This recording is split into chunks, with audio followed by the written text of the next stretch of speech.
O'zbekistonda 16 yoshgacha bo'lganlarga ijtimoiy tarmoqlardan foydalanish taqiqlanishi mumkin. Maktabgacha va maktab ta'limi vaziri E'zozxon Karimovaning ma'lum qilishicha, bu bo'yicha qonun loyihasi ishlab chiqilib, jamoatchilik muhokamasiga qo'yilishi rejalashtirilgan.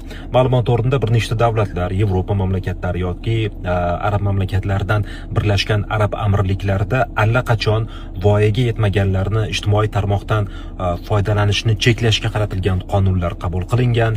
Yoki qo'shnimiz Qozog'istonda yaqinda bu bo'yicha tashabbus boshlandi, qonun loyihasi ishlab chiqildi va endilikda O'zbekistonda ham xuddi shunday cheklov kiritilishi mumkin va bu bo'yicha qonun loyihasi jamoatchilik muhokamasiga qo'yiladi va ana shu muhokamalar natijalaridan kelib chiqib bu qonun qabul qilinadi yoki yo'q.